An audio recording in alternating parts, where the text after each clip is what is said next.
reports. Our premium court plays have been hitting big this past week, and we wanted to recap the recent action. Big T led the way with a 150K PGA shipper to start the week. Tony shared his early guy player pool in the premium Discord before lock, benefiting our members and peppering the leaderboards with RPS logos.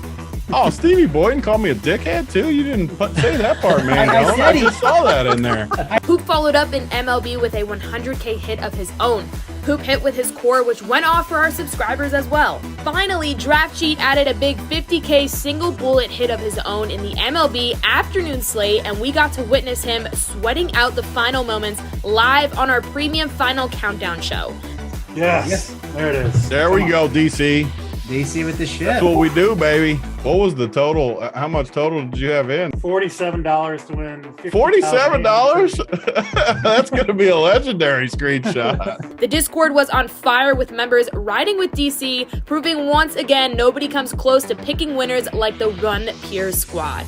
It was the core on the site too, obviously, because you only played because of that. So the members had to smash too. Oh yeah, I saw a bunch of members up there. Our subscriptions are more valuable than ever with our premium Print Fest Friday Night Fireworks, where we broadcast all of our shows for members only every Friday. And speaking of members, congrats to all of our members who have been crushing it in July. Nike hit for 14K in MLB, TAJ 50-50 hit for 25K in MLB, Nuggets 33 had a 20K shipper in MLB, Michael Smith hit for 20K in MLB too. Finally, T. Zer joined the party, shipping a 20K hit of his own. Meanwhile, Nico H22 hit for 10K in NBA Summer League Draftkings contest with an assist from the great content Rubio and Kurt Jones have been providing. If you haven't subscribed yet, get it now by using the promo code RPSHeater25 to knock 25% off your first payment on a weekly or monthly subscription. Get it now and find out why our logos are consistently all over the leaderboard.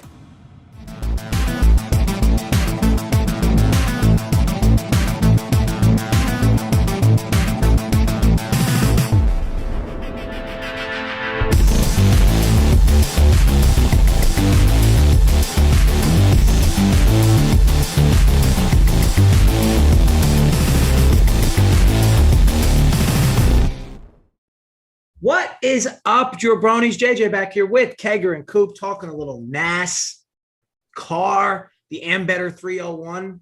Coop, how'd I do in that pronunciation? All right. Excellent. Checked out. Thank you. Excellent. I've really been working on the way I pronounce these races, so I appreciate that I'm getting your approval. It means a lot to me. It can be tough sometimes. Yeah, it is. It is. I mean, Ambetter is nice and easy to pronounce, easy to see, easy to read. Yeah, so briefly, let's talk last week before we dive into this one. And for those that haven't noticed yet, I do have my Run Pure cuckold outfit on. As you can see, the baseball cap with Run Pure, the RPS shirt. I don't go out in public often like this because, again, you just kind of look like a complete cuck. But, on these shows, it fucks. I mean, it plays, as my guy Jay says, right? The outfit plays. Last week, last week was a week where I actually felt fortunate. I lost money, of course, but I only lost I think about 1,200 of about the 5K entries because I got a lot wrong last week. I kind of got bailed out by a few lineups that happened to squeeze through the top of the 444. But woof, I had quite a bit things wrong. It's another week in the books that Dunkel gets fucked by Ross Chastain. And the crazy part is, guys, I keep getting banged by him, and he's not even in it. He's not even in optimals. I'm getting banged by him because he consistently crashes other cars. Last week he did it again. We'll talk about him and what we think about him for this week, because this is the first week in a while that Chastain's coming from like 18th or 19th. So kind of a different strategy in relation to how we'd play him. But real quick, Jay Coop, what's your thoughts on him? He spun out. Was it Hamlin he spun out again last week? He tailed somebody and spun him out again. Mm-hmm. I mean, I don't have any issues with what he's doing, man. He's an aggressive driver, and that's the way he needs to race. As long as he doesn't do something like what Noah Gragson did in the Xfinity race, it's just racing. And, I think, everybody says he needs to lay back, but, I think if he lays back, that's just going to hurt him because it's not his style. So, I just think Ross needs to move forward, man. It's just weird. Like, earlier in the year, everybody loved Ross, man. This guy who, has struggled all his life, worked his way up, and stuck out and finally got a great ride and started paying dividends. And then, he has a couple, issues here and there, and now everybody's on the hate Ross train. Yeah, maybe I'm not the best example because I still consider myself a novice fan of NASCAR. Well, novice in the sense that I haven't been watching it years and years. So maybe this stuff is normally tolerable in this sport, and I'm just being a bit of a loser myself. But like, I just watch these races, and it's like, I mean, time and time again, this dude is right in the middle of major crashes consistently and unscathed. I mean, consistently unscathed. Yeah. Jay, what's been your thoughts on Chastain there? He's running pure, man. I mean, him and Denny Hamlin just clearly hate each other, and they're going to probably continue to do this all year long, I would think. But yeah, I don't know. He's running it as pure as the white snow. So, but it didn't really matter to us last week. We ended up hitting everything because we weren't really involved with him. So, I don't know. We turned the page from Atlanta. We moved to Loudon, and away we go. Yeah. So we'll go right into the show here, Coop. Excuse me, Coop. You want to talk on the track before we go into some drivers we like at the top, the middle, the bottom? Jay will go into some bets as well, of course. But Coop, your thoughts on this track and how you think it performs? I would assume passing is going to be quite rough here. I will say what I found most interesting about the odds, at least something I noticed, the top 12 guys to T10 are all minus 200 or greater. That just feels like a wrong math problem. But anyway, Coop, your thoughts on the track, passing, and then the whole bit. Yeah, it's a flat track, comparable to what we've seen at Phoenix and Richmond. It's a mile. And, these tracks, so far this year have been, like you said, tough to pass on. So do we see, some cautions, that, give people some chances to move, because the restarts and going down pit road is going to be your best opportunity to gain multiple spots. But if we get into these long runs, it's going to be more difficult to pass because, they're going to be shifting quite a bit. And, what they found out is, when you make errors going into the turns, you can, offset that with the shifting ability. So, we'll have to wait and see what happens. Like I told Jay earlier, the season's coming down to where the playoffs are only a few races away. The intensity is going to pick up because they're all battling for points. They're all battling, to get into the playoffs and position themselves as best as possible. We saw a wild and crazy Xfinity race yesterday. Never probably seen a red flag there before. And then, with all the car issues compounded by the wrecks, it made it really wild. So, there's a chance we could see that here today too. So you just never know.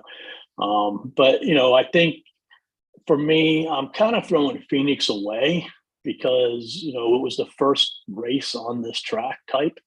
And, you can use it, but Gibbs was really bad, at the beginning of the year. And they've come a long way, with the car. And then you could also use Gateway. The biggest difference between Gateway and these tracks is the tires. You will have some tire wear today, whereas at Gateway, there was no tire wear. And when you came down the pit, you could go 0 tires, 2 tires. When you come down the pit today, depending upon how long it's been since you last pitted, you probably are going to get 4 tires. So, it's interesting. You're looking probably for like 2 Dominators, but we'll talk about that in a little bit. But, it's either going to be a wild, crazy race or a very boring race. Hopefully we see a little bit of both, so that it's not completely boring. And then, on the other end, that it's not a complete shit show either. Yeah, in a race like this, you get a lot of Dominator points with all the extra laps. Jay, thoughts, I guess, coming into the race? I know you have a lot of pre-race info that you have, and then we'll go into some of the Dominators from Coop. Yeah, my biggest takeaway in this race is say what you want, right? But I understand that Toyota should be strong today, but they have not been relevant in most races this year as a race winning threat, other than Kyle Busch and Denny Hamlin a couple times, and maybe Marty was close to a win. But for the most part, you haven't really had to factor them in. You've been focusing on Ford and Chevy. This race feels way more wide open to me because short, flat track, tire wear drivers, three of the best in the game in history, are at Gibbs: Kyle Busch, Martin Truex, and Denny Hamlin.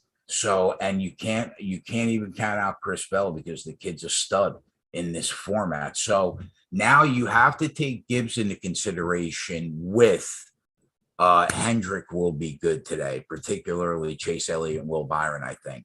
And then you're going to have Fords like Kevin Harvick is a legit threat to win this week.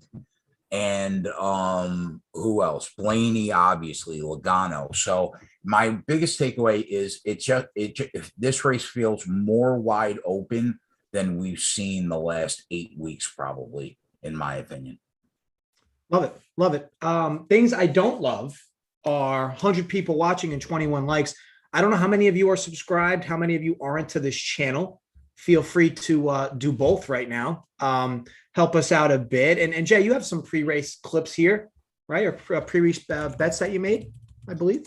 Yeah, I haven't put any on the sheet, but I put them all on our subscriber Discord. If you've hit the like quota the last couple of weeks, we're up 17 units giving away winners on this show for nothing. We gave you every bet we had on the card last week and crushed. So just hit the like button and I'll give you every play we're on. Yeah, Jay's been absolutely smashing, especially with plays on this show. And of course, his live show does even better, if you can believe that.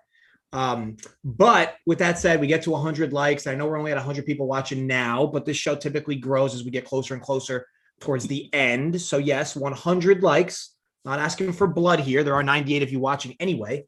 100 likes, Jay will give away his entire card on this show for what he bet pre-race for this one. For the Run Pure end of things on the DFS side, Coop, let's start to go through, the playbook here. Your potential dominators. I see some names on this list that I'm intrigued about. So I'm going to let you talk, and then I'm going to butt in afterwards. Is that okay?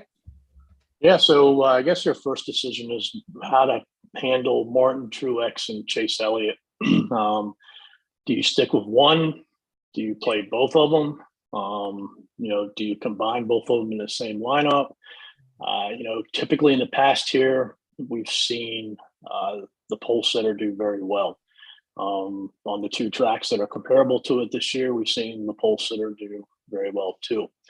So that's your first big decision. I lean Marty over Chase because one, Marty's very good here. Marty's very good on the comparable tracks also.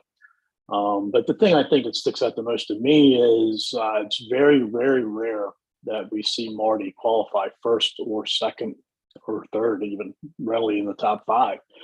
And to me, if he's going to come out and qualify that well, he's got a very, very good car. So this race means a lot to him also. It's his home track. And then, obviously a win will, put him in the playoffs.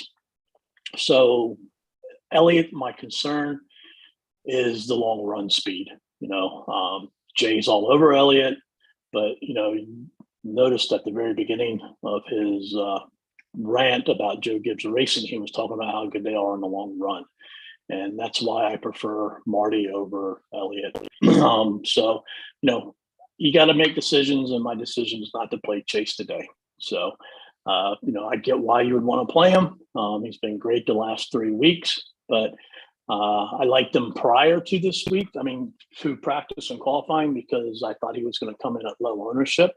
The Fords kind of didn't do that great.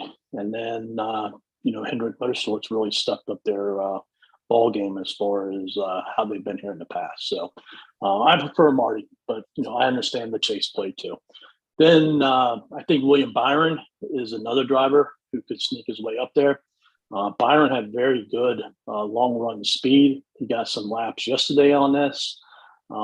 So I think he's a nice pivot in that area. I don't think a lot of people are going to be on him because, I mean, he's been really bad here recently. Kevin Harvick is another one. He probably should be starting in the top 5. He had a bad qualifying run, but his practice speeds were very good.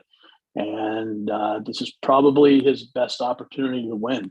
If you take out the Daytona, Talladega, wild card races and things like that. He's very good here. He's been very good at Phoenix and Richmond too. So I think, the key, what do you do with Chris Bell and Eric Almirola? Both of them are really good on this track, and both of them are really good on short tracks that are flat too. So neither one of them showed, phenomenal speed, but, speed doesn't always translate to how you practiced, and you can do a lot better than what you typically see in those practice sessions. So, my concern with Amarola, though, is the speed hasn't been there on these tracks this year. The results aren't bad, but he kind of backdoored those results and didn't have a lot of competitiveness, so to say, within the top 10. So, he's questionable, and same for Bell. Chris almost won this race last year. He would have won a race if it wasn't shortened by 10 laps. He's very good on the long run. But, his car has typically been really fast this year. Didn't show it in practice. So he'll have to overcome that, and, the big thing that's paying off for these guys is the track position. If we see long runs, it's going to help keep them up there. We start seeing some cautions where people have to pit, people make decisions on pitting or staying out. That's when the field gets jumbled up and they can lose their track position. So, but for me, it's really, you choose between Elliott and Truex, or you play both of them, and then Byron Harvick.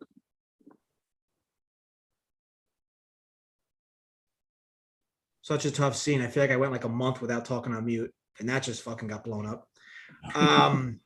No, I love it. There was a lot of good information there, Coop. Harvick is going to be very popular today because his price, because of his odds to win, because of his history. And at 8,800, starting from 10th, he probably T5s and he's in the optimal, probably. But he will be very popular. So just keep that in mind as you're building lineups today. I feel like the cash build of lineups is pretty easy. If you start taking that cash mindset into your large GPPs, watch out because you're just going to be up against a lot of the same type of lineups. Me personally, the guy I'm going to be the most overweight on myself versus the field is going to be Ryan Blaney. The main reason for that is because if you look at who's around him at his price point, I think he's 10, right? 10K. So Chase Elliott's right above him. A lot of people are going to play Chase, right? Ross Chastain's right below him. A lot of people are going to play Ross today, starting from 18th with good, win equity. Ryan Blaney is going to be like a lone man left out in that price gap. And for me, the big issue with Blaney is he's just not like a winner. Like he gives me like Tony Finau vibes. The dude, if you watch any, if you watch any of these races over the last 2 months, the dude is always in the T10 at like all race long. The dude is racing inside the top 10. It's almost hard to fathom that he hasn't won a race, or at least not in the last 2 months anyway. He is super live to win today. And Coop and I had a discussion on the live show. He doesn't really like him that much today. And I said, I think you're selling him short today. I think that he's live to win. I think he really could do it based on what he's done at the comp. I mean, he's solid. So are you on him, JJ, or not? Yeah, I'm going to be. I mean, assuming these ownership numbers are right, which I don't fully agree. I disagree. I think he's going to be very popular. Well, so here's the thing. Here's the thing, Coop. Define very popular because again, look at his price point and look who's above him and below him. So I think he's going to be 25-ish. I'll be on. I'd be so in the 444. Well, I'd be shocked if he was 25 in the 444. But let's even talk the $15. I'd be shocked if he's more than 20% in the $15. Because you got this the other end of the spectrum. Like people were extremely high on him at the beginning of the week. if people look at the analytics, that show how fast he was at the comp tracks, how many Dominator points he earned at the comp tracks, and now, you're getting him with some potential upside from place differential. I think he's not going to be, a sneaky player or anything. I think he's going to be very popular. My concern with Blaney is he did all that from the pole position. If you look at Blaney this year, and I've always said this with Joey Logano, Joe Logano does not do very good when his car is in dirty air. He needs the clean air. And Blaney has started to take that on also. Last week, he was a big favorite, at Atlanta, and he struggled to get up there. And if you look at these other races, like he can get up to like 4th, 5th, 6th, but he just can't pass, once it gets to that piece. So, I'm going to take the chance. Like, my 2 big faves today are Blaney and Elliott. So I just think he struggles in the dirty air. I think that's fair. I don't think he's going to see that type of ownership. I mean, the reasons you gave is part of the reason why he's not going to see the ownership. And again, it's not like he's priced right. So like he's overpriced at his current number. I mean, he just but I think out of everything that I said, the biggest thing out there is what he's done in those races prior and those Dominator points that he's earned. And people are going to look at that. I think he's going to be higher owned in cash because of the potential place differential. But if we're talking tournaments, at his price, he needs to win. This dude hasn't, win or get in second and maybe lead laps, but he hasn't done it. And I'm discounting. Yeah, and the thing is he should probably have 3 wins this year, if not for one of the pit crews and just bad things happening to him at the end of races. He should legit have 3 wins. Well, we can say that about a bunch of drivers. He just doesn't close. Everybody said there were issues.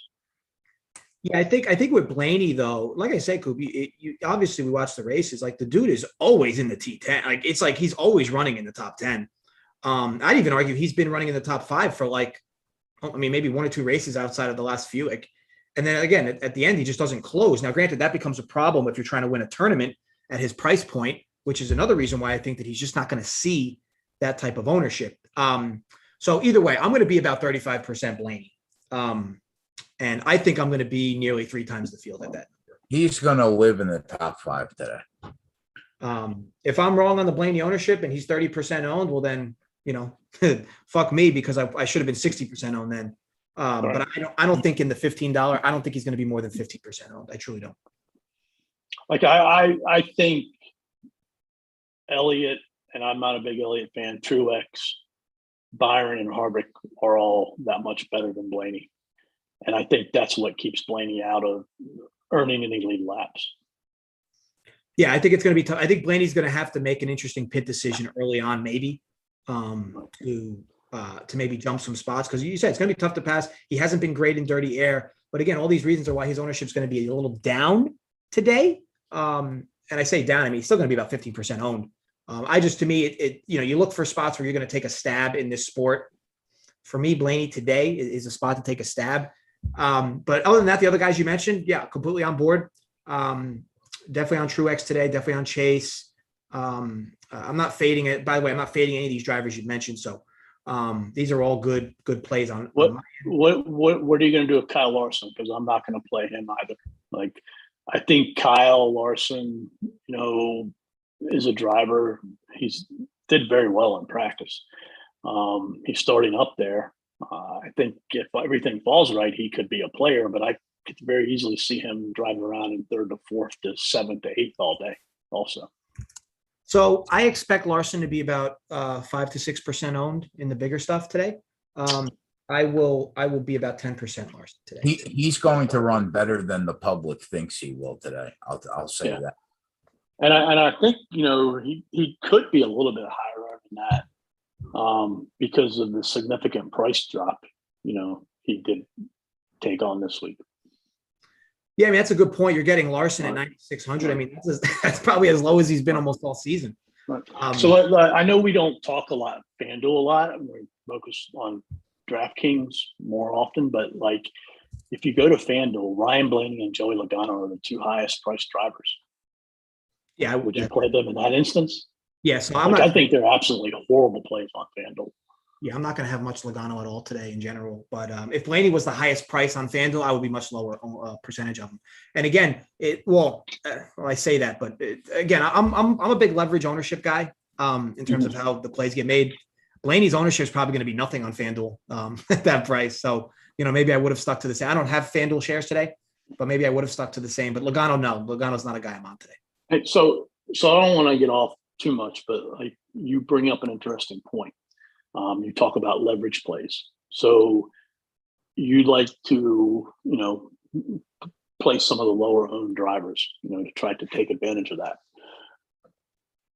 In a race where your attrition isn't going to be high, supposedly, or we anticipate it not to be high, and we expect passing to be difficult, so we don't see as much craziness. Does that make you want to play those drivers even more, or are you more cautious of pivoting off on the chalk as much as what you would in, let's say, a mile and a half, which has been chaotic? Yeah, so a race like this, I'm going to be heavier on the Dominators, and I'm going to be less heavier on the place differential drivers. So the place differential drivers today, and we'll get to that next, are going to see significant ownership in certain areas. Mm-hmm. We'll talk on it. I am going to be very underweight on some of those spots. Now, granted, that could bang me today. On a track that's going to be hard to pass, there's likely not to be too many crazy accidents because of the separation of cars. Right. I think place differential is just not as valuable today. But like most of these races, people are going to play guys in the back, in the middle, in the back, at high clips. I'm going to be fading a decent amount of guys that I know are going to be high owned. So that's kind of been my approach for this race. But yeah, let's slide right into it. Well, actually, before we do, Jay, pre-race, because normally we do this at this point. Who do you like pre in some facets to kind of get you over the finish line, or at least make a bet pre, if you will?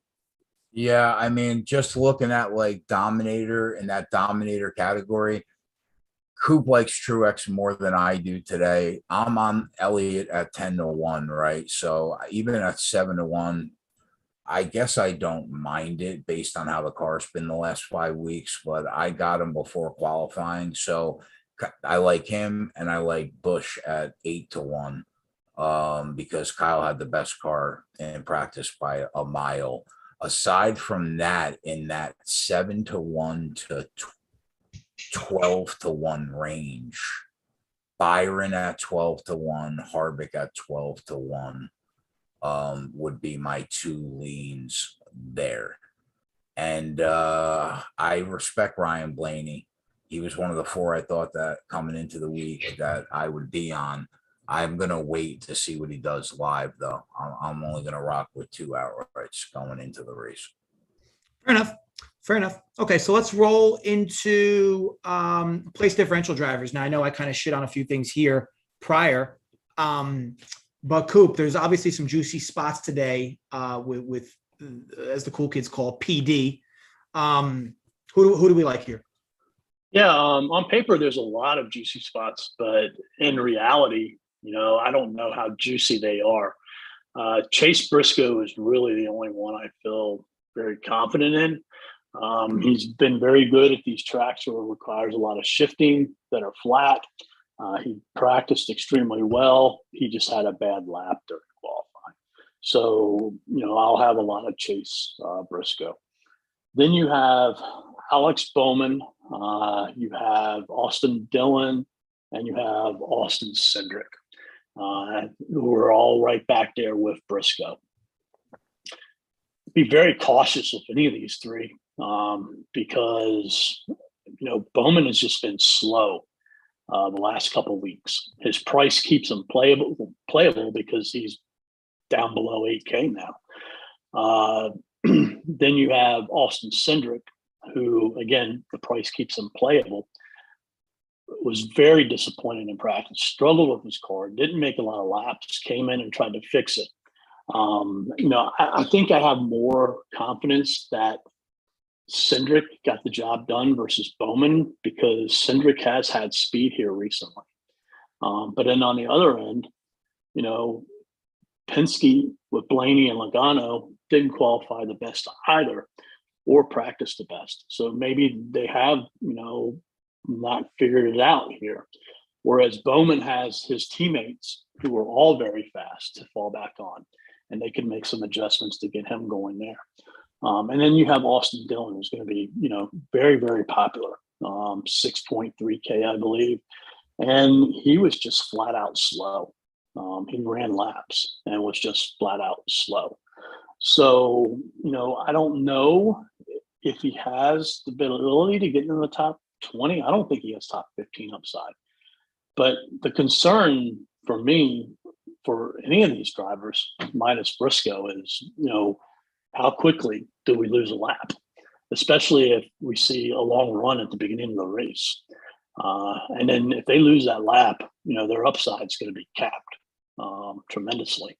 So they do have upside on paper, but again, there's some chances to fade them or be very underweight on them too, because they could go down a lap quickly and struggle.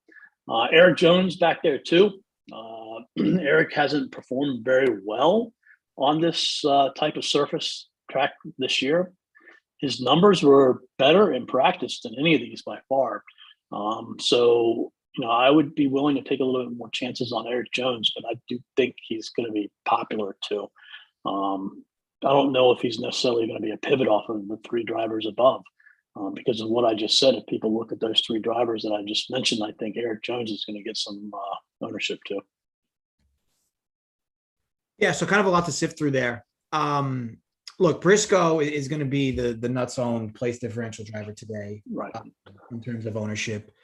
And again, it's like I said, if you want to take a guy like him in a massive tournament in the $15 on DK, to me, this is a weekly thing for me in NASCAR. Like, you either lock him in or you fade him, because if you lock him in, you're even if you play 150 lineups and you lock him in and he goes off and he gets you into the optimal, you're still going to be competing with 10,000 lineups that have him in it. Whereas if you fade him entirely, you've now bumped up 10,000 people if he doesn't get you there. And I know it seems simple. People do it every week. Like, they just try to match ownership on some of these guys. And it's like, it's crazy to say, but you're almost drawing dead even if they do good, because you're still up against all these massive entries with it. I think on go ahead. Oh, no, go finish. Go ahead. I was going to say on FanDuel, I think it would be a great play to fade all them drivers other than Briscoe, because FanDuel is really about, finishing position. And I don't think they have that great of upside when it comes to finishing position, because you're only getting a half a point for the cars that they're passing. So, and then you're getting a point for, every lap that's done. And it's feasible that, they could end up 2 or 3 laps down. So they would lose a couple points there too. So, if you want to try to get some edge on FanDuel, fade all of them except for Briscoe. Yeah, that's a good point. I think you can also be a little different too. You can match Briscoe's ownership if you're going to fade other place differential drivers. So, like, if you're going to fade, they're going to be paired with Briscoe in a lot of instances. That's what I mean. It's like, yeah, if you fade, exactly. You play Briscoe and then fade Bowman Cindric as an example, or fade both Dillons as an example. At least you're giving yourself some flavor of differentiation if you're going to play Briscoe at matched levels. But again, you got to be a little creative, because otherwise, if you're using an optimizer and you're just putting in, Briscoe 40, Bowman 30. So what are you doing, Jay? Are you locking them in or are you fading them? So I'm very likely going to play about 60% Briscoe and then fade about 5 of these place differential drivers. So I'm going to have basically a naked Briscoe in a lot of lineups. And that's gonna make your 30 or 40% owned Briscoe really be like 10 to 15% owned at tops. Yes. Why? Because he's not in the lineup with Jones, Dillon, Bowman, and Cindric. Yeah. Yeah. So I'm going to be doing some flavor of that today. Whereas, so for me, it's like, yeah, if one of these other guys goes off, I mean, it is what it is. I'm going to lose money anyway. And if Briscoe does good enough where he could be in the optimal, but might not be, that's like a good scenario for me. But ultimately Briscoe's just a tough fade. Like, I'll be honest, it is tough to hit the fade button on Briscoe today, because you're talking his win equity, you're talking the track history, you're talking where he's coming from. he could probably get in like 10th place, and he probably still sneaks his way into the optimal, especially if he happens to lead laps today. So, just some food for thought. But either way, there's another way we can attack that too, JJ, when we get to the value drivers. Yeah, agreed for sure. Jay, on your end, we'll call it anybody from the 15 to 1 to 30 to 1 that you have your eye on pre-race? It would only be Chase Briscoe at 30 to 1, probably. Would be the only guy that I wouldn't mind taking a shot on in that range, because he does have upside. He could slowly work his way through the field, and we've seen it before where he's just there late on, especially on this format, and he sneaks wins, man, or he at least competes for it. So at 30 to 1, I think that he could potentially be live for sure. That would be it though. Yeah, love it. I can't argue. Briscoe just seems like it almost seems like if Briscoe ends up finishing T5, it's almost going to feel like it's so foolish not to have played him today everywhere. But again, you're going to be up against massive field ownership playing him at those kind of numbers. Okay, so moving on. Next up is middle tier. So obviously guys from the middle of the pack, obviously that have the mix of both, right? A little bit of win equity, a little bit of place differential. I know we mentioned Briscoe, but obviously we'll get a little deeper into the girth, if you will, here, Coop. Who do we like in this area? Well, I mean, obviously, Kyle Busch is in this range. He has the place differential upside. He has the Dominator upside also. So on paper, he's probably the driver, who could really bust this slate out from a points perspective. If he gets up there and, wins, gets a bunch of Dominator points. So, what do you do with Kyle? I think it's one of those situations where you either are all in or you're all out. He's going to be very owned in both sites. And, there's part of me, that says he's going to get up there, he's going to dominate, he's going to win. And then there's another part of me, a little less part of me, I believe the other part more, where he gets on the radio, talks about how shitty his car is.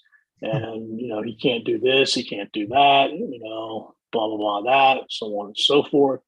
And, he putters around in 10th place, So, that's your perspective of wanting to fade him. I don't think that's going to happen. Him talking about how bad his car is will happen. But I do think he gets up to the front some way, somehow. So I really like him. The obvious pivot would be JJ's boy, Ross Chastain. He's starting right there next to him, basically. He's a little bit cheaper. I don't think Chastain has the upside that Busch does. But when it's all said and done, again, it wouldn't surprise me if Ross finishes 7th and Kyle Busch finishes 8th and Ross outscores him from a dollar's perspective. So, the pivot off of Kyle Busch is obviously Chastain. Then you have Suarez. Not quite sure, how to handle him. I don't know if he has a bunch of top 10 upside. The guy's been really fast. And I think that, along with his price, is going to draw some ownership because, I think he starts 19th and people are going to see that and jump right on him. So on these comp tracks, he hasn't been that great. But again, he wasn't running like he is now when we raced on them comp tracks. So, a little indifferent on him, but right now leaning towards fading him. Denny Hamlin, I think, is going to be a driver that is very low on. He's 10.6K, starts 14th, and they struggled in practice. Didn't run a lot of laps. They came in, fixed the car. Every time it got better, which is encouraging. So, I do like Denny. I'm not going to go crazy with him, but I do think he has that upside. I don't know if he has the winning upside, but then again, you never know what's happening while the race plays out. He could get up there, but I definitely think he has top 5 upside. And he could sneak in some fastest laps and help pay himself off. So that's where I'm at in that section. For me, it's really going to be Busch and Denny Hamlin. Yeah, I think Busch is going to be, so obviously popular. I do think, I know you said Denny, you don't think he's going to see much ownership. I'll be honest with you, but I think Denny's going to be higher owned than Blaney. I guess time will tell, but Wow. See, I look at it differently. Yeah, I mean, granted, look, I mean, it's subjective. So, one of us will be right, one of us will be wrong. But and as for Ross Chastain, I'm going to have my first Chastain ownership in a few. Actually, it's probably going back 2 months now. So I will have Chastain ownership today, primarily because of where he's coming from. My big concern with Chastain is like he's starting to really disgruntle other drivers. It almost feels like he needs to have a safe week or two, just so that his name's not in everybody's mouth. But again, his style of driving, man. Maybe he just goes back to his roots and he can't help it. But okay, cool. What would be, I think, different is if you play both of them together. Chastain and Hamlin? Chastain and Busch. Oh yeah. I was gonna say Chastain and Hamlin would be funny actually, but Chastain and Busch too. Yeah. I think the only issue I have with that is if you play them two, because when you talk about a lineup construction that can win, right? Win a big tournament, you're probably going to need somebody who's starting in the T5 in that lineup, right? So I guess maybe you slot in Kurt Busch to get some of your points from somewhere. Because otherwise you're kind of hoping something weird happens on the first pit. Is there a competition caution here, Coop? No, there isn't. Okay. But see, the thing is, like, I think if you play both of them together, like most people are going to have either Truex or Elliott paired with Busch or Chastain. But if you play both of them together and you really rely on Kyle Busch being the dominator and getting those dominator points some way, somehow, in a Truex and an Elliott, let's say, they struggle, they don't finish well, they don't get a lot of dominator points, they finish 6th, 7th, or 8th, but like Kyle Busch gets those dominator points. Like, I don't think a lot of people are going to play Kyle Busch and Ross Chastain together. I think it would be different. Is it a stretch that happens? Sure. But, that's why you play GPPs. And if you really look at it, like, crazy things have happened this year. I agree 100%. That is going to be a very low owned mini stack for sure. Because again, most people are building lineups with trying to get guys in the T5 in the lineup. So at least you're getting early on dominator points potentially. But I agree that, you just get some weirdness to happen. I think it's weird. I think it's all right to take a chance with it. Like, I wouldn't go crazy with it, but like, it gives you that upside potential, at least. Yeah. 100%. I agree. I mean, you're preaching the choir. I love the difference or being different in those sense. Real quick. Like, I would rather take the chance of playing those two than, let's say, a Blaney and Logano together. Oh, fair enough. Danny from the chat asking about Keselowski. I will say this. He is a complete fade for me today. If he beats me, he beats me. This dude just has no speed on a weekly basis. And he's going to be starting from 9th, I think. Right. So what's your thoughts on him today, Coop?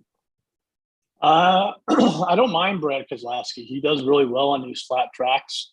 The question is going to be, does he have a very good car? His teammate Chris Buescher has had probably a better car all year. So why couldn't, Keselowski? I think, if we have them long runs, he could stay up there. I like him better on FanDuel than what I do on DraftKings because they pay out more for starting position and finishing position and laps led. I would be more apt to play him there. I do think on DK, he might be worth a couple of shots to get different because I don't think he's going to be very high owned. And you don't need a lot out of him because of his price.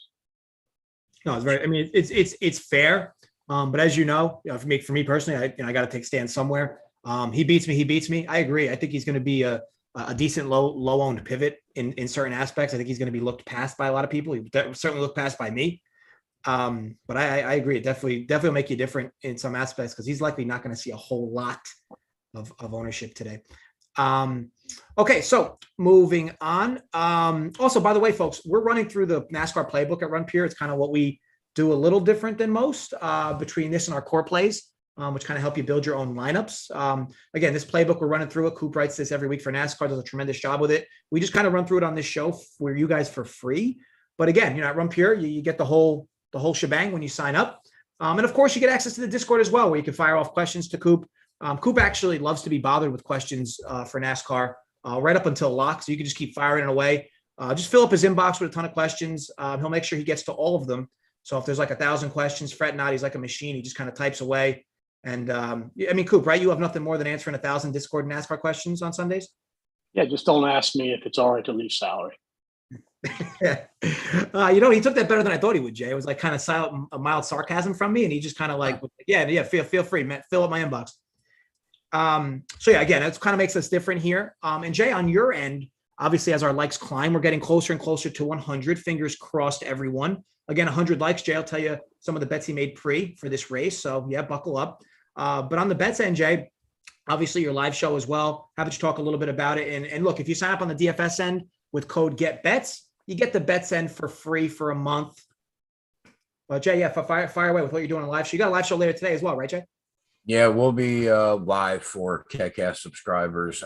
Yesterday was insane, man. We picked up like 20 units in the UFC. It was absolutely absurd. Unfortunately, the spreadsheet went like 1 in 4, but sometimes that's going to happen. But we're firing pre-race today on some props and outrights for sure for the subs. And yeah, I mean, if we get the likes, we'll give them out, no doubt. I mean, while you were out gallivanting around, playing some shuffleboard or whatever the heck you were doing last night, we were out grinding smoke, to win a race. Yeah, it was crazy. It was just crazy. Everything hit, man. It was crazy. I want to be clear. I'm here for the Coop slandering Dunkel. I'm here for it. I'm here for it. Yeah, I mean, you look good though in that shuffleboard outfit for sure. Thank you. Especially in the cowboy boots. Yeah, the shoes play. They weren't boots. I mean, I see how you could think they were like Brokeback Mountain-esque. Those are dress shoes. But yeah, I mean, I got some shuffleboard experience in my history. All right, so let's move on. Value Town drivers. Feel like I say this every week. Hate to sound like a broken record. Well, actually, that's probably more the middle tier, to be honest. Middle tier is where these races are won and lost. Value Town, as Coop likes to word it here. This week's interesting, though, Coop, right? Because without a predictable amount of attrition, it makes it difficult to love anybody from the bottom here. I think it's very realistic, though, that you could look at an optimal lineup that has 5 guys inside the top 10, and then a guy that finishes 16th or 15th from this column. I think it's very realistic, especially because of the way the pricing is today. But what are your thoughts? Who are some guys on the lower end of things that you're targeting today? No, I would say maybe even 20th, depending upon which driver it is. Yeah. Obviously, Austin Dillon's going to be the chalk of this. We already talked about him. So I think, looking past Austin Dillon, Justin Haley's been very good all year. He's overachieved. I do think he's going to get some ownership. Then you have Cole Custer, who's very fast, very good on these flat tracks. It just hasn't panned out yet for him. If you go back to Xfinity, he was very, very good at these flat tracks. So Cole Custer's not going to get a lot of ownership. Good pivot. Same with Harrison Burton and Todd Gilliland. I like Burton a little bit more. Burton did show some very good speed compared to this peer group. So I think he has some upside and can get into that top 20 just on his speed. But what I was saying earlier was, I think it would be interesting, where you were saying fade the Bowman, fade the Dillon, fade all them drivers in the place differential section minus Briscoe, and play some of these drivers because 1, they're not going to be as heavily owned. 2, they have just as much upside. They possibly have a little bit more speed in those cars. But 3, they allow you to get even more potential higher upside drivers because of their salary. I like that aspect too. We touched on Buescher and Keselowski a little bit earlier. I do like Chris Buescher. He's been very good in this format so far this year. and he's got the speed. So I would not be surprised if he ekes out a top 10. I think he's very underpriced. He's at like 6,100. He should be up closer to what Keselowski's priced. So, I don't know how popular he's going to be due to his starting position. If he was, let's say, starting 25th, he would be the chalk of this section. But now that he's starting 15th, I think, the ownership's going to be depressed. I think on FanDuel, he's probably my favorite play down there because, again, holding his track position. I think he can do that. And I think he can improve it also. Yeah, I think I like Boucher today as well. I think that at his spot, it makes a lot of sense because even as a pivot leverage, he's going to be somebody that's going to be a bit looked over. But his price, I mean, Jesus, if he gets in, like, I'd argue T12, I mean, he probably he doesn't have to move much at all. At that price on a track that's not going to see much movement anyway. A T12, as crazy as it sounds, it probably puts him in the optimal Coop at his price. Whereas slow though. Lavage? His practice times were pretty slow. Oh yeah, I don't know that from A to Z. I could say that, but I just know based on his price here, I don't know. Yeah, it's not a true misprice. I mean, he's been priced around this area all season long. But when it comes down to it, do you want to take a chance that you have to get like a Cindric or a Bowman to gain 12 to 13 to 14 spots to pay off? Or do you want to take a shot that Buescher gains 2 or 3 to pay off? But obviously Buescher has more downside. That's the thing, Coop. I don't even put them in the same bracket because those other guys are 2K more. Right. I mean, he's priced with Cole Custer and Austin Dillon, and Austin Dillon's going to be crazy high on. So, I like Cole Custer call. I like that call a lot. That's good to hear, Jay, because I completely faded him in multiple aspects. So that makes me feel good. I appreciate it. You really? Yeah, no. What you saying that though, I'll sneak him into a 4-4-4 lineup. I think if you want to play some chalky players up front, up top, like play Cole Custer with Harrison Burton, and that'll make you different. Oh yeah, well if you play two of those guys down there, that's more than fine. Well, let me ask you this, Jay. When you say you like Custer, you starting from 23. What do you think? He's live for a T10 today? Yeah. I mean, if it all broke right for him, maybe his practice times were fast. The kid looked good. Like in that price range, I mean the best by far. Love it. I mean, if it all breaks right, Jay, I mean Kevin Harvick could win. Kevin Harvick, he might win today, Coop. Let's really be honest though. If it all breaks right, Ryan Blaney will be inside the top 5 all day and will actually win the race. Yeah, honestly, the kid he's been so close all year, man. This could be the day. You never know. Cole Custer? No, Ryan Blaney, man. Ryan Blaney. A question for you guys. We didn't talk much on him today, and obviously the show's basically near its completion. Joey Logano. We didn't talk a whole lot on him today. He started out with like a lot of win equity. He's been actually steamed the other way, where now he's kind of like, I think he's 12 or 13-1, 14-1, but he started out higher than that. I've mentioned in the past that I don't like playing him when he starts in this position, kind of like what you don't like with Blaney, Coop. What's your thoughts on Logano today? Because normally I would never play him in this spot, like ever. But the fact that he's so overpriced, it kind of intrigues me a bit because literally no one's going to play him at these prices. What's your thoughts on Logano today? I have no interest in him. I know he's done well on flat tracks before. And if you look at Gateway, if you call back a Gateway, the guy went out with some blistering fast laps in practice and in qualifying. He struggled, when it came to the qualifying at the end because he missed, his lap. But, he started, back in that dirty air. And the only reason he got to the front was because of a pit stop. And he and his team executed it very, very well. They took 2 tires, they got to the front, and he got the clean air up front and held on, fortunately, for us. Yeah. Yeah, I mean, I think Logano is such an interesting element today. Because that's not going to happen today. They're not going to take 2 tires unless it's, they just had recently pitted. Yeah, it wouldn't be crazy though, Coop, at some point middle of the race, some of these guys looking to try to move up in track position, and they do it. But, I agree with you. I think there's going to be a lot of 4 tires today. All right, so why don't we talk on little final notes, give people a little extra time to get us to 100 likes. We only need 3 more likes, folks. Then Jay will give out his whole card. Coop, any final notes on this track, on this slate? Anything valuable? I didn't talk about Corey LaJoie. I think he might get a little bit of push because of what he did last week.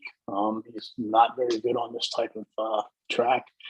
And then Bubba Wallace and Kurt Busch, I thought would be sneaky coming into the week. And then they went out and put down some blistering fast laps. I just don't think they have the long run speed, and I think they're going to fall back. So would I be surprised if they both finished in the top 10? No. But is that good enough for DFS? No. So I won't be on either one of them also. Fair enough. Jay, any final notes here from you? Not really. I mean, I think we pretty much covered it, but I'll give out the card if you want me to. Yeah, let's see where we're at. Oh, we're over 100. Yeah, feel free. Fire away. Hello? Yeah, can you hear me? Did you lose me? Or did we lose Jay? Oh, I'm back. Okay. Yeah, Jay, good to go. Fire away. All right. So yeah, I took Elliott and Kyle Busch outrights at 10-1 and 8-1. I'll ride with those going into the race. I took Kevin Harvick top 4 at plus 380. Coop and I like that. I'm on top Toyota, Kyle Busch plus 300. Coop and I like that. I used Joe Gibbs Racing wins the race at plus 210 as kind of a mini hedge, because I anticipate that the cars that I'll be betting live, if I get involved, probably won't be Toyotas. So I used that as a mini hedge. I took that. And then on DraftKings in Group C, I took Will Byron and Harvick at plus 220. I tailed Coop on that. And I think you'll scrape a unit profit there. So I think those are pretty solid plays to go into the race with. Love it. Love it. Appreciate that, Jay. And yeah, so guys, basically that wraps up the show. Thank you everybody for joining. Real quick, folks, NFL is right around the corner. I know some of you guys love the best ball stuff from Underdog. Feel free to use promo code RunPure on Underdog especially if you're a new sign up, obviously. Get a $100 deposit match bonus for over there. And again, that'll pick up more steam as we get along. I mean, we're what, 9 weeks? No, 7 weeks away from NFL. Kind of crazy. Okay, but folks, as always, be sure to gamble responsibly, or as my friend Jay likes to say, crush responsibly. But yeah, fun slate today. But of course, with bet within your means or play within your means. Stay safe. And as always, folks, run pure. We'll see you guys next week. Later.